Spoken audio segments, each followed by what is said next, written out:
Ugendeye ku izina ryayo ushobora kumva ari filime isekeje kandi inashimishije, ariko si byo na gatoya kubera ko twese yagiye idukora ku mutima ndetse bamwe muri twe bikadutera ubwoba mu gihe twarebaga iyi filime iri hiti kuri Netflix. Ni Squid Game. Ntago ndi bukubwire inkuru yose, ahubwo wowe urebe iyi video ari uko uzi inkuru yose, nibwo urasobanukirwa n'ibyo ngiye kukubwira hano kuri Trumpet TV Rwanda. Gusa mbere y'uko dutangira, reba neza ko wakoze subscribe ndetse wanakanze like kuri iyi video kugira ngo ujye ubona content zacu zirenze. Nam. Abantu benshi bagiye bibaza kuri uyu musaza, bavuga ko afite ibibazo mu mitekerereze, ariko twese hari ibintu by'ingenzi byaducitse.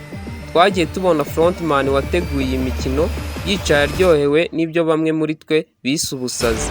Nyamara se ninde wigeze akeka ko uyu musaza byari kurangira tumenye ko ari we wateguye imikino yose? Uyu mukinnyi wari wambaye nomero 1 niwe wari warabipanze byose, ariko twese byaradutunguye ubwo twabimenyaga. Nyamara hari ibimenyetso byinshi byaducitse kandi byari gutuma tumukeka mbere. Urugero, igihe bakinaga biye bakiniye ahantu hari hameze nko muri karitsiye yakuriyemo akiri umwana, ariko se igihe yabwiraga Sian Jian iyi nkuru kuki tutabyitayeho? Ikindi, mu mukino wa mbere w'umutuku n'icyatsi wabonaga ko akora ibyazi kandi nta bwoba na buke yari afite, mu gihe abandi bose bari bapanitse. Ahari ni uko utigeze ubona ko we igipupe kitamusikanaga. Ako kantu twaragacitswe. Ubundi izina rye mu busanzwe risobanuye nomero ya mbere, ndetse yari azi byinshi kuri wa mukino wo gukururana ku mugozi. Mu gihe we n'ikipe ye bari bamaze gutsinda baryamye hasi, nanone ntiwigeze ubona yuko uyu musaza amapingu ye atari afunze. Bivuze ko niyo batsindwa we yari kubasha gucika ntagwe mu cyobo. Ntiwigeze ubona kandi ko dokima zigaragaza imyirondoro y'abakinnyi umukinnyi nomero 1 atari arimo, ahubwo bihera kuri nomero 2. Ikindi kandi, amahitamo ya nyuma yo guhagarika umukino cyangwa gukomeza yahawe uyu musaza. Waje kuwuhagarika, bivuze yuko nta n'umwe wahatiwe gukina. Tugarutse mu mukino twakwita uw'urupfu, bigaragara ko Sian Jian ubucuti yari afitanye na Nam bwari bufite aho buhuriye n'umuryango, kubera ko twese twabonye mama we ariko ntitwigeze tubona papa we na rimwe. Bitekerezeho. Hari abavuga ko aba bombi baba bafitanye isano kubera ko twegeze kubona Jihan yakumwe mu babahaga ibyo kurya amata arimo shokora, kandi uyu musaza yavuze ko n'umuhungu we yakundaga amata arimo shokora. Ikindi kandi, yamuhaye umupira we wanditseho nomero 1 igihe barimo bakina biye, amubwira ko akeneye ko awambara, bisa nkaho yari ari kumurinda ngo ataraswa. Kandi igihe Nam yaraswaga, ibyo batatweretse kuri kamera, ntitwigeze twumva ijwi yitura hasi nk'uko abandi byagendaga. Nam niwe wari ukuze cyane muri bose, kuko abandi bari hagati y'imyaka 20 na 40, kandi twari tubizi ko abandi bose barimo bashaka amafaranga, ariko we ntitwigeze twumva ibibazo by'amafaranga yari afite, uretse kuba twari tuzi ko yari arwaye ikibyimba mu mutwe. Wakabaye hari byinshi waketse igihe yazaga gusaba Jihan ko basubira muri uyu mukino.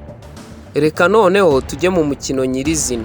Twese twabaga twibaza umukino uri bukurikireho bikatuyobera, ariko abakinnyi nabo barabyibazaga. Nyamara imikino yose babaga bayitweretse nuko tutabyitayeho.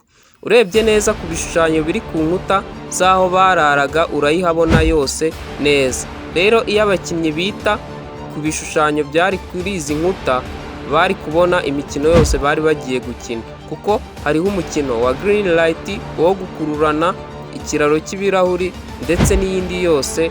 Rero nka Cho Sang-hu wakoreshaga ubwenge bwinshi mu kumenya umukino uri bukurikireho, bityo bikamurinda gutsindwa, yakabaye yarakoresheje n'ibi bishushanyo. Reka tuvuge ku mfu abakinnyi b'ingenzi bapfuye. Bamwe mu bakinnyi bagiye bapfa urupfu ruhura neza n'ubuzima baciyemo nyuma y'uko bahisemo guhagarika umukino wa mbere. Urupfu rwa Kang wishwe na Cho bisa neza na wa mugabo yafatiyeho icyuma akamubwira ko azabyicuza.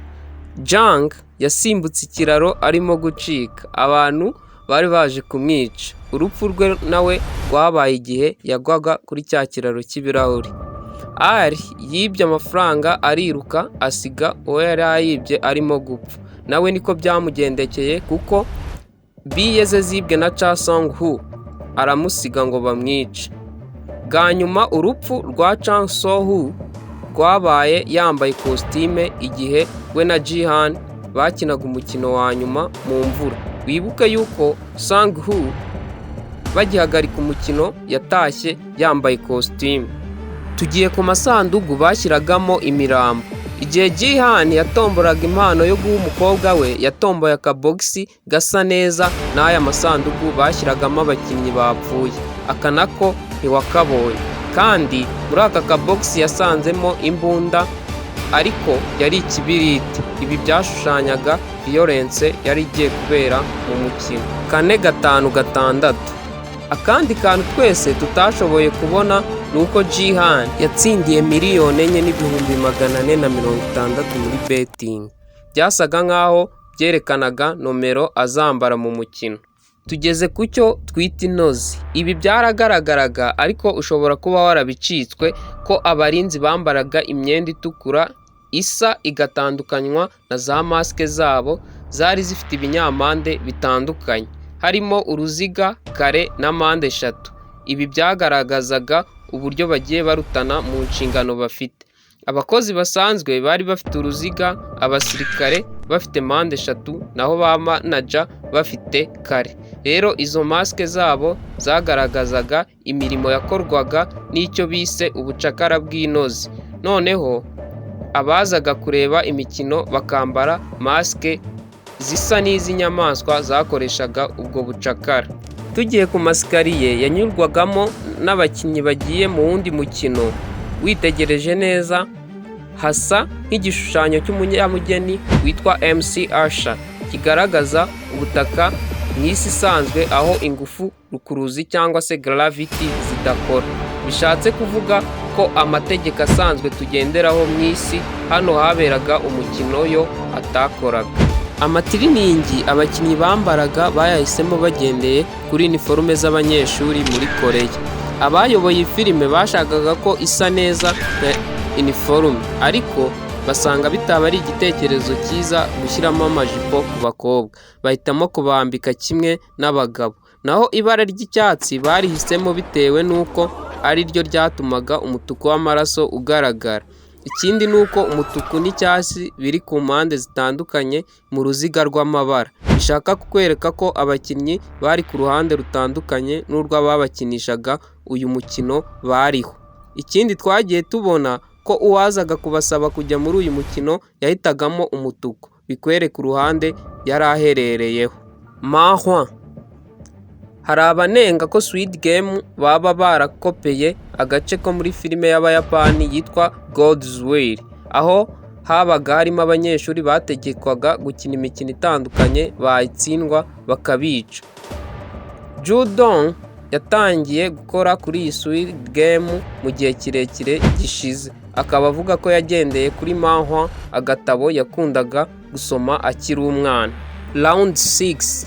Twese ikintu twakunze ni uburyo iyi titire ya Squid Game imeze. Nyamara mbere y'uko iyi filime isohoka yitwaga Round 6, byerekana imikino 6 yari gukinwa, nyamara kuko iri zina ritumvikanaga neza ryarahinduwe riba iryo tuzi uyu munsi. Tuvuze kuri script y'iyi filime, icyo wamenya ni uko Wang Do-hyuk yarangije kwandika draft yayo ya mbere muri 2009, ariko yagiye yangwa na studio, abashoramari n'abakinnyi mu gihe kingana n'imyaka 10. Ariko uyu munsi niyo seri yarebwe cyane kuri Netflix, inakunzwe muri iki gihe. Ibyo bikumvisha uwayihimbye imvune yahuye nazo. Squid Game irimo kurebwa cyane kuva yasohoka mu bihugu bisaga 22, kandi nanone yatumye isoko ry'imari n'imigabane ya Korea y'Epfo rizamukaho 50%. Ibyo byose bitewe n'iyi filime ikomeje gukundwa n'abatari bake. None se muri ibi tukubwiye ni ibihe wowe wari warabashije kuvumbura, cyangwa icyo tutakubwiye hano wabashije kuvumbura? tubwire muri comment. Jye na Warden the Great ufatanyije na Ishimwe Vanessa hamwe na Blaise Conklin tubasaba gukanda subscribe, ugakora like ndetse na share ngo ukomeze kubona byinshi bitandukanye hano kuri Trumpet TV. Naho ubutaha.